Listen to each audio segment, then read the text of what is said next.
नमस्कार बच्चों। हिंदी में पढ़ने वाले बच्चे बिल्कुल भी परेशान ना हो कि क्वेश्चन इंग्लिश में है और हमको समझ में नहीं आएंगे। अगर आप लोग धीरे धीरे पढ़ते जा रहे हैं तो आप ही के लिए अच्छा है। हम पूरी तरह से एक्सप्लेन करेंगे हिंदी में भी और इंग्लिश में भी, परेशान ना हो बच्चों। सरल रेखा में आगे बढ़ते हुए हम लोग एनसीईआरटी की जो हमें एक्सरसाइज जो हम लोग ले रहे हैं, 1 मिनट। एक्सरसाइज जो हम लोग चले 10.1 के क्वेश्चन नंबर 5 तक इसके पहले वाले वीडियो में बता दिए गए थे और उसके आगे आप लोगों को इस वीडियो में बताएंगे। और ये पूरी तरह से क्लास 11th लेवल के क्वेश्चन है। तो देखिए जरा, इसमें से जो पहला क्वेश्चन हम लोगों को दे रहा है, जिसको हम लोगों को सॉल्व करना है, क्वेश्चन नंबर 6 लेंगे आज हम। सबसे पहले कह रहे हैं without using the Pythagoras theorem, मतलब पाइथागोरस प्रमेय का यूज बिना किए हुए। कह रहा है कि शो दैट द पॉइंट्स, कह रहा है दिखाइए कि जो ये बिंदु हैं 4,4, 3,5 और -1,-1 are the vertices of right angle triangle. मतलब जो ये बिंदु आप लोगों के पास हैं, ये एक समकोण त्रिभुज के शीर्ष हैं। तो वैसे अगर हम लोगों को पाइथागोरस प्रमेय अगर यूज करना होता तो क्या करते? आप लोग जानते हैं कि तीनों भुजाएं, जैसे मान लेते हैं हम लोगों को एक समकोण त्रिभुज इस प्रकार से दिया गया है। दूसरी साइड हम लोग इसको इससे ले लें और तीसरी साइड आप लोग यहाँ से ले सकते हैं इस प्रकार से। तो एक समकोण त्रिभुज हम लोगों ने सबसे पहले तो बना लिया और इस समकोण त्रिभुज का नाम भी हम लोग डाल देते हैं। मान लेते हैं कि इसका जो नाम है वो है ए बी एंड सी। अब देखिए यहाँ पर हम नाम तो डाल रहे हैं लेकिन कोई गारंटी नहीं है कि ये सही पढ़ रहे हैं, क्योंकि हो सकता है ए समकोण हो, लेकिन हम लोग यहाँ पर डाल दे रहे हैं। अब देखिए इसमें से एक पॉइंट दे रहा है 4,4 और दूसरा पॉइंट दे रहा है 3,5 और तीसरा पॉइंट आप लोगों को दे रहा है -1, किसी को कहीं लीजिए, कोई उसे फर्क नहीं पड़ता है। अगर हमें पाइथागोरस प्रमेय प्रयोग न करना होता तब हम लोग इसमें से ए बी भुजा निकालते, बी सी निकालते और ए सी निकालते और इसमें सबसे बड़ी भुजा का स्क्वायर करते, तो देखते कि दोनों भुजा के स्क्वायर के योगफल अर्थात सम के बराबर आएगा, तो ये हो जाए। लेकिन हम लोगों को यहाँ पर जो है बिना पाइथागोरस थ्योरम का यूज करे हुए बताना है।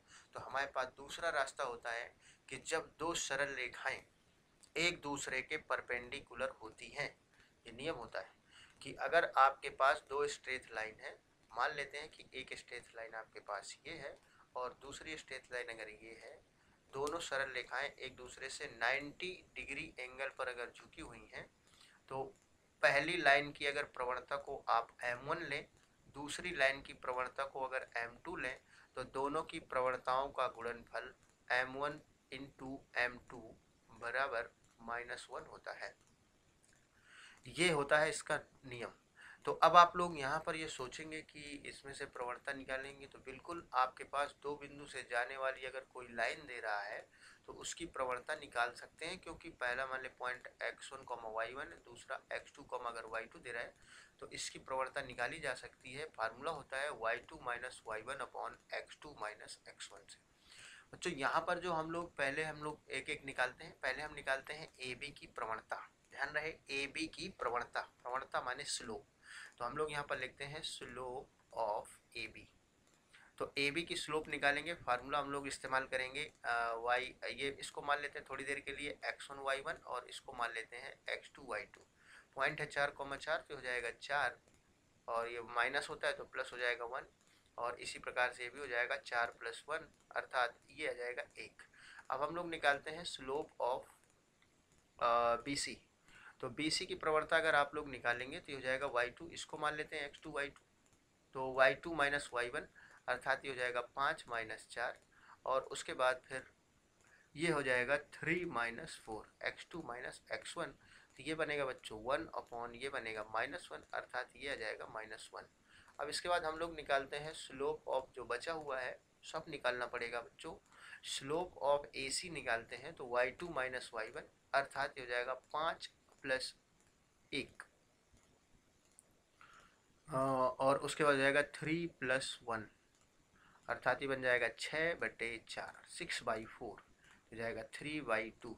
अब आप लोग यहाँ से इसकी प्रवणता को ले लेते हैं m1 और इसको ले लेते हैं हम लोग -1 जो आया है m2 और इसको ले लेते हैं m3। तो अब आप ही बताइए इनमें से किन दो को लिया जाए, किन दो रेखाओं जिसकी प्रवणताओं का गुणनफल क्या होना चाहिए, m1 और इंटू m2 अगर आप लेते हैं तो m1 है 1 और दूसरी है -1, तो इसका मल्टीप्लाई करेंगे तो -1 आ जाए। अर्थात जिसकी प्रवणता m1 है और जिसकी प्रवणता m2 है वही दोनों लंब हैं, एक दूसरे के परपेंडिकुलर हैं। AB की स्लोप है और BC की स्लोप है, तो AB और BC एक दूसरे के परपेंडिकुलर हैं। तो देखिए हमने डायग्राम भी बिल्कुल सटीक बनाया शुरुआत में ही, लेकिन पहले तो पता था ही नहीं। तो यहाँ पर ये जो है 90 डिग्री पर होंगे, तो इसलिए हम लोग लिख सकते हैं चूंकि दोनों स्ट्रेट लाइन की प्रवणताओं का गुणनफल -1 है, इसलिए AB लंब हो जाएगी BC पर। Since slope of the both straight line AB and BC, product of slope of the both straight line AB and BC is -1, therefore both straight line are perpendicular to each other। चलते हैं जरा next question की तरफ बढ़ते हैं और next question को हम लोग देखते हैं बोलता क्या है, फिर उसको सॉल्व करेंगे। नेक्स्ट क्वेश्चन हम लोगों से बोल रहा है कि find the slope of A line. एक आप लोगों को सरल रेखा की क्या निकालना है, प्रवणता निकालना है। कह रहा है कि which makes an angle 30 degree to the positive direction of Y axis measured anti clockwise. अब देखिए जरा इसका क्या कहानी है वो आप लोग पहले समझते हैं। सबसे पहले हम लोग एक काम करते हैं कि इस जो ये लिखा हुआ है इसको हम लोग हटा देते हैं ताकि इस क्वेश्चन को करें ठीक से। देखिए जरा इसमें से एक्सरसाइज 10.1 आप लोग पढ़ रहे हैं। 10.1 में क्वेश्चन नंबर जो 7 है वो आप लोग पढ़ रहे हैं। सबसे पहले हम लोग बनाते हैं एक कोऑर्डिनेट एक्सिस, और इस कोऑर्डिनेट एक्सिस को हम लोग कुछ इस प्रकार से बनाएंगे। मान लेते हैं कि ये एक्स एक्सिस और वाई एक्सिस का पेयर है, कॉम्बिनेशन है, और इसमें से एक स्ट्रेट लाइन हम लोगों ने लिया है एक्स एक्सिस, ये वाई लाइन है एक्स एक्सिस, और इसके बाद दूसरा आप लोग ले लेते हो ये है वाई एक्सिस। तो इसमें से कह रहा है find the slope of A line, एक ऐसी सरल रेखा की क्या निकालना है, प्रवणता आपको निकालना, विच मेक्स एन एंगल 30 डिग्री, जो कि 30 डिग्री का एंगल बनाती है, लेकिन कैसे बनाती है, with the positive direction of Y axis. तो ये वाली डायरेक्शन जो होती है पॉजिटिव डायरेक्शन होती है, और ये वाली वाई एक्सिस की नेगेटिव डायरेक्शन होती है, और ये वाली negative direction of x axis होती है। तो आप लोगों से बोल रहा है कि ऐसी लाइन की स्लोप बताओ जो 30 डिग्री का एंगल बनाती है। तो चलिए ज़रा देख लेते हैं। और कह रहा है कि Y axis measured anti clockwise, Y axis से एंगल तो बनाती है लेकिन ये मेजर किया जा रहा है किससे, मेजर किया जा रहा है इसको कहाँ से, पॉजिटिव डायरेक्शन के एंटी क्लॉकवाइज। तो अब देखो जरा ध्यान से, यहाँ से अगर ऐसे आप लोग मेजर करते हो ये वाला, तो ये तो बन जाएगा क्लॉकवाइज। अगर ऐसे मेजर करते हैं तो ये वाला एंगल आप लोगों को दे रहा है 30 डिग्री। और आप लोगों को ये बताया गया था कि कोई भी स्ट्रेट लाइन अगर positive direction of x axis से, positive direction of x axis से जितना एंगल फॉर्म करती है, तो उस एंगल को अगर देखा जाए थीटा अगर लिया जाए तो प्रवणता होता है m बराबर tan थीटा। पहले वाले वीडियोज में आप लोगों को बताया जा चुका है। लेकिन इसमें से जो थीटा होता है ये इंक्लिनेशन यानी झुकाव होता है to the positive direction of x axis, ये positive direction of x axis से झुकाव होता है। तो हम लोगों को ये वाला अगर झुकाव मिल जाए, ये वाला एंगल अगर निकाल लें, तो यही तो है इस सरल रेखा का पॉजिटिव डायरेक्शन से इंक्लिनेशन। तो ये वाला एंगल आपको दिया गया है, तो बताइए जरा ये एंगल और ये एंगल एक दूसरे के इक्वल होंगे, अर्थात ये भी 30 डिग्री का हो जाएगा और ये 90 डिग्री है, तो 9 3 12 120, तो ये एंगल आ जाएगा 60 डिग्री। अर्थात इससे हम लोग थीटा जो है पॉजिटिव डायरेक्शन से ले लेंगे तो हम लोगों को 60 डिग्री मिल जाएगा। आप कैलकुलेट कर सकते हो, ये एंगल 30 डिग्री है तो ये 60 हो जाएगा, चूँकि ये 90 डिग्री है। तो अब हम लोग निकाल सकते हैं इसकी प्रवणता आसानी से, स्लोप। तो m बराबर tan 60 डिग्री हो जाएगा, तो m बराबर हो जाएगा √3। tan 60 का वैल्यू √3 होता है, तो इस तरह से हम लोग निकाल लेंगे। अब चलते हैं जरा नेक्स्ट क्वेश्चन की तरफ बढ़ते हैं, और नेक्स्ट क्वेश्चन क्या बोल रहा है उसके बारे में भी आप लोगों से डिस्कस करते हैं। नेक्स्ट क्वेश्चन कुछ इस प्रकार से कह रहा है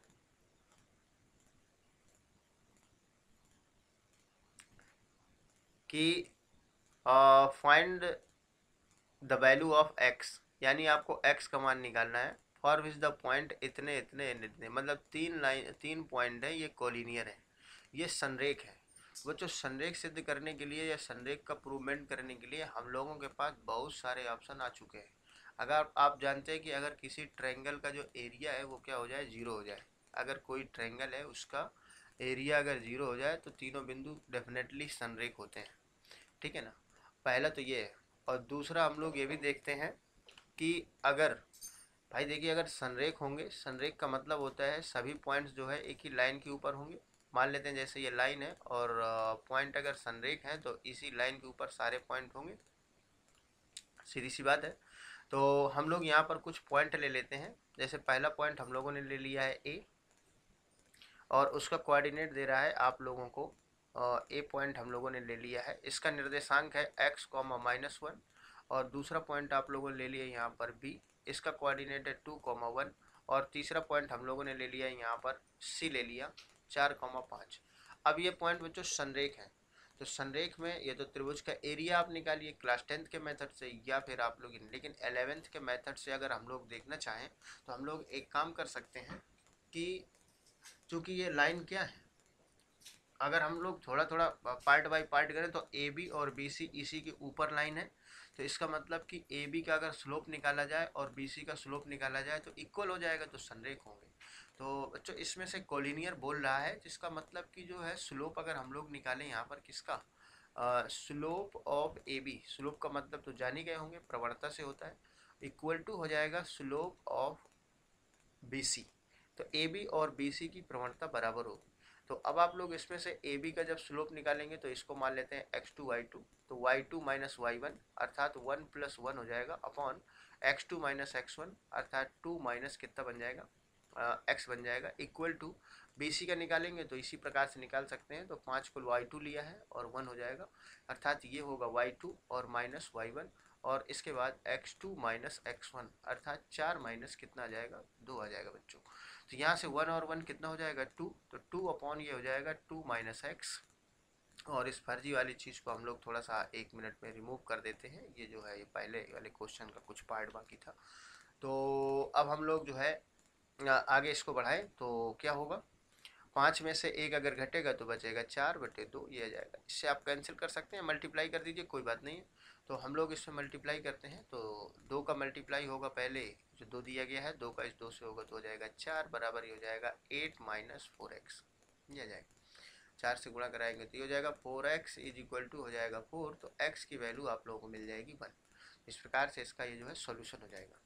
बच्चों अब देखिए जरा नेक्स्ट क्वेश्चन जो बोल रहा है, हम लोग यहाँ प्रवणता की हेल्प से ही हम लोग ये सारे सवाल करेंगे, ये बात ध्यान रखिएगा। तो देखिए जरा इसमें से नेक्स्ट जो क्वेश्चन आप लोगों से कह रहा है, सबसे पहले उसको हम लोग समझते हैं कि बोल क्या रहा है, ठीक है ना। क्वेश्चन नंबर होगा 9 है।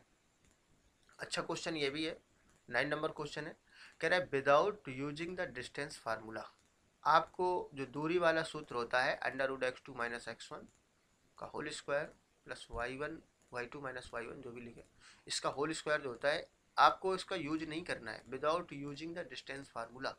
और आप लोगों को ये प्रूव करना है कि जो ये पॉइंट दे रहा है ना आप लोगों को, ये पॉइंट एक समांतर चतुर्भुज के क्या है, शीर्ष है। तो मान लेते हैं कि हमारे पास एक इस तरह से पैरेललोग्राम दिया गया है, ये समांतर चतुर्भुज हम लोगों ने बना लिया है। तो वैसे अगर हम लोगों को डिस्टेंस फार्मूला का प्रयोग करके करना होता तब क्या करते हैं, तो सभी बच्चे ये दिमाग में जो है एक चीज़ बैठा ले कि जो अगर हम लोग बिना प्रवणता के अर्थात डिस्टेंस फार्मूला का प्रयोग करके अगर ये जो चतुर्भुज आप देख रहे हैं ABCD, इसको अगर समांतर चतुर्भुज प्रूव करना होता तो सबसे पहले आप AB को CD के इक्वल दिखाते और AD को BC के, मतलब सामने वाली पेयर जो है इक्वल प्रूव करते हैं। और आप लोग ये भी प्रूव करते हैं कि AC का जो मध्य बिंदु होगा वही BD का है, वो तो निकलेगा ही क्योंकि समकोण प्रतिच्छेद करते हैं एक दूसरे को, और इसके बाद जो है मिड पॉइंट पर ही इंटरसेक्ट करते हैं। जो दूसरी इसमें चीज़ होगी, पहले तो सामने वाली भुजा बराबर, और दूसरी जो होगी इनके विकर्ण कभी बराबर नहीं आएंगे, ये दोनों काम आपको करना होता है डिस्टेंस फार्मूला से। लेकिन बच्चों हम लोग यहाँ पर देखेंगे तो ये -2, -1 दिया है, लिखेंगे इनको बच्चों हम लोग एक सीक्वेंस में ही, जैसे 2, -1 है और B, तो दूसरा पॉइंट को आप इसको भी लिख सकते हैं या इसको भी लिख, लेकिन C को अगर आप लोगों ने 4,0 लिख दिया तो फिर गलत हो जाएगा। सीक्वेंस में ही लिखेंगे, जैसे दिए जाते हैं कोऑर्डिनेट वैसे ही लिखे भी जाते हैं। ये 3,3 है और D है -3,2 है। तो अब आप लोग इसमें जो है ABCD दिया है, बिना इसके यूज करें तो आप लोगों को बताया गया था कि अगर हमारे पास 2 स्ट्रेट लाइन है, 2 सरल रेखाएं, इसके पहले वाले वीडियो में पूरा कंसेप्ट बताया जा चुका है। आपको ये बताया गया था कि जैसे हमारे पास 2 स्ट्रेट लाइन है, एक सरल रेखा माना कि ये है और दूसरी सरल रेखा ये है, और दोनों लाइनें अगर समांतर हैं तो उनकी जो प्रवणताएं होती हैं वो बराबर होती हैं। इसकी स्लोप अगर m1 है, इसकी अगर m2 है, तो m1 बराबर m2 होता है, प्रवणताएं बराबर से समांतर हो जाता है। समांतर चतुर्भुज की परिभाषा ये बोलती है कि सम्मुख भुजाओं का युग्म समांतर होना चाहिए। मतलब according to the definition of parallelogram, A B parallel to opposite pair of side D C, and दूसरा हो जाएगा A D parallel to B C. और आपको मालूम है कि यहाँ पर अगर हम लोग समांतर दिखाएंगे तो हमारे पास स्लोप होती है, प्रवणता होती है सरल रेखा की, और प्रवणता के ही हेल्प से, स्लोप की हेल्प से ही हम लोग इनको समांतर दिखा पाएंगे।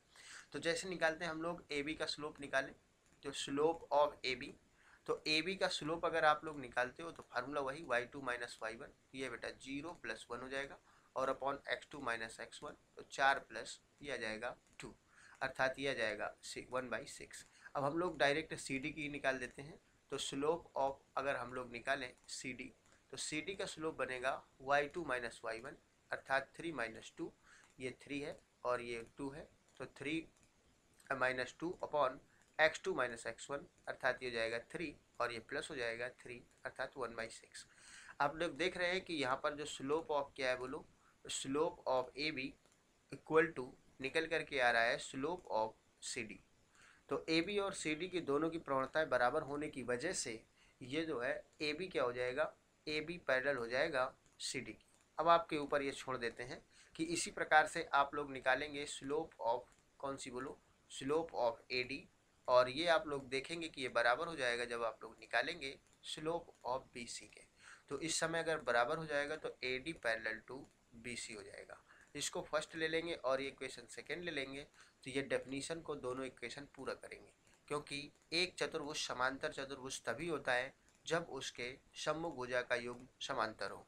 ए quadrilateral is a parallelogram if it has opposite pair of sides are parallel, अर्थात अगर हम लोग इन दोनों से देखें फ्रॉम फर्स्ट एंड सेकेंड, तो इन दोनों समीकरणों से ये पता चल जाएगा कि जो क्वाड्रिलेटरल है हमारे पास A B C D is a parallelogram, एक समांतर चतुर्भुज बना देगा।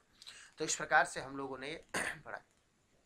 और इसके बाद नेक्स्ट क्वेश्चन हम लोग देखते हैं जो है क्वेश्चन नंबर 10, और ये क्वेश्चन आप लोग देख भी रहे हैं कि कैसा है। कह रहा है क्वेश्चन कि फाइंड द एंगल बिटवीन, आप लोगों को एंगल निकालना है, कोण निकालना है, x axis and the line joining this point. बच्चों आप लोगों को एक्स अक्ष और इन दोनों बिंदुओं को जोड़ने वाले लाइन का जो एंगल बनेगा वो आप लोगों को निकालना है, दोनों के लाइन के बीच में जो एंगल बनेगा। सबसे पहले आप लोगों ने जो ये पढ़ा है इसको हम लोग कर देते हैं इरेज, और आगे बढ़ाते हैं इस क्वेश्चन को। पहले हम लोग लेंगे यहाँ पर कोऑर्डिनेट एक्सिस, एक्स एक्सिस और वाई एक्सिस, इसको हम लोग लेते हैं। कोऑर्डिनेट एक्सिस कुछ इस प्रकार से है, जैसे मान लेते हैं कि ये है कोऑर्डिनेट पेयर ऑफ एक्सिस है, और इसके बाद हम लोग जो है यहाँ पर लेंगे एक लाइन। पहले हम लोग इसमें कोऑर्डिनेट एक्सिस के नाम डाल देते हैं कि ये वाली जो लाइन है ये एक्स एक्सिस है, ये ज़रूर डाल दिया करिए, और ये है वाई एक्सिस। उस समय ना डाला करिए जब आप लोग टेम्परेरी काम कर रहे हो। और ये है मूल बिंदु, ध्यान से समझेंगे। कह रहे हैं कि find the angle between the x axis, अर्थात आपको एक एक्स अक्ष लेना है, और कह रहे हैं लाइन ज्वाइनिंग द पॉइंट 3,-1। तो थोड़ा सा हम एग्जैक्ट थोड़ा बनाने की कोशिश करते हैं। 3,-1 कहाँ पर होगा, तो एक्स में 3 यूनिट चला हुआ है, अर्थात 1 2 3, और इसमें -1 चला हुआ है, अर्थात ये पॉइंट अप्रॉक्सीमेशन यहाँ पर होगा। और इस पॉइंट को हम लोग लिख देते हैं, एक कोऑर्डिनेट ए नाम डाल करके लिख देते हैं 3,-1। और दूसरा एक है 4,-2, तो यहाँ पर हो जाएगा 4, और -2 भी है तो -2 यहाँ पर आ जाएगा, अर्थात ये वाला पॉइंट यहाँ पर हो जाएगा। तो वही आसे पास हो गए, और ये हो जाएगा 4,-2। तो इन दोनों पॉइंट से जाने वाली जो लाइन है ए और बी, हम लोग इसको सबसे पहले देखिए आपको दिखाते हैं कैसी लाइन होगी। मान लेते हैं कि ये लाइन है, ठीक है ना। अब ये अगर मान लीजिए कि ये यहाँ से नहीं जा रही, तो हम इसको यहाँ से पास कराती हुई बना देंगे इस तरह से। ये देखिए दोनों से जा रही है। अब ये लाइन है और ये जो एक्स एक्सिस है, तो इन दोनों के बीच का एंगल निकालना। वैसे अगर हम डायग्राम भी ना बनाते तो भी काम हो सकता था, क्योंकि आप जानते हैं कि अगर जैसे हमारे पास एक लाइन ये हो और दूसरी लाइन ये हो, तो स्ट्रेट लाइन में अगर प्रवणताएं मालूम है, इसकी m1 है और इसकी m2 है, तब आप लोग इसके बीच का कोण tan थीटा बराबर mod of m2 minus m1 upon 1 plus m1 into m2 formula से निकाल सकते हैं इनके बीच का कोण। अब यहाँ पर बात चलेगी एक्स एक्सिस है। देखिए इसमें लॉजिक आ गया कि एक्स एक्सिस की जो प्रवणता होती है क्या होती है। वीडियो आप पूरे पहले वाले देखिए जहाँ थ्योरेटिकल चीज़ें पढ़ाई गई थी, वहाँ पर आपको हमने पूरी तरह से डिस्कस किया है सबकी स्लोप, एक्स एक्सिस की, वाई एक्सिस की, एक्स एक्सिस के पैरेलल लाइन की, वाई एक्सिस के पैरेलल लाइन की, x axis perpendicular, y axis perpendicular, बढ़िया से डिस्कस किया हुआ है, देखिएगा जरूर। इसमें से आप लोग जो है ए बी की और एक्स, तो बताइए सबसे पहले तो हम लोग यहाँ पर जानते हैं स्लोप ऑफ एक्स एक्सिस। तो हम लोग बोलेगा स्लोप ऑफ एक्स एक्सिस जो होता है, एक्स अक्ष की प्रवणता होती है, m1 ले लेते हैं इसको और 0 हो जाएगा। अब आपके पास ए बी है तो हम लोग इसकी भी स्लोप निकाल लेंगे, स्लोप ऑफ ए बी। तो ए बी का जब हम लोग स्लोप निकालेंगे फार्मूला लगाएंगे y2 माइनस y1, तो जाएगा माइनस का 2 प्लस 1 और अपॉन x2 माइनस x1, तो हो जाएगा फार्मूला से 4 माइनस 3। अर्थात बच्चों इसकी जो स्लोप आएगी -1 अपॉन 1 अर्थात -1 आ जाएगी। इसको हम लोग नाम डाल देते हैं m2। तो m2 इज इक्वल टू -1 आपने निकाल लिया। अब हम लोग बीच के एंगल के ही फार्मूला अप्लाई करते हैं, वैल्यू रखते हैं। तो माना एंगल थीटा है, तो मॉड ऑफ m2 की वैल्यू अच्छो -1 minus m1 upon 1 plus m1 into m2। तो m1 इंटू m2 है, तो m1 की वैल्यू हो जाएगी 0 और m2 की वैल्यू कितनी आ जाएगी, m2 की वैल्यू आ जाएगी कितनी, -1। तो चूंकि स्लोप ऑफ एक्स एक्सिस है ये -1 हो जाएगा। तो अब आप देखें तो यहाँ पर हो जाएगा मॉड ऑफ -1 और उसके बाद आ जाएगा अपॉन ये हो जाएगा 1 और इसके बाद ये वैल्यू 1 ले लेंगे तो tan थीटा का वैल्यू आ जाएगा 1। तो theta is equal to 45 degree हो जाएगा। इस प्रकार से हम लोगों ने एंगल निकाल लिया है। लेकिन यहाँ पर जो है 45 डिग्री तो आ रहा है, लेकिन इधर कुछ एंगल बड़ा ही दिख रहा है। ये एंगल है, ये 45 डिग्री है। देखिए चेक करिएगा, अगर गलत हो तो कमेंट करिएगा, इसके बारे में प्रयास करेंगे। ठीक है, तो आज के वीडियो में इतने ही। बाकी जो ये 4 क्वेश्चन बचे हैं इनको हम अपने नेक्स्ट वीडियो में कवर करेंगे। Thanks for watching, take care.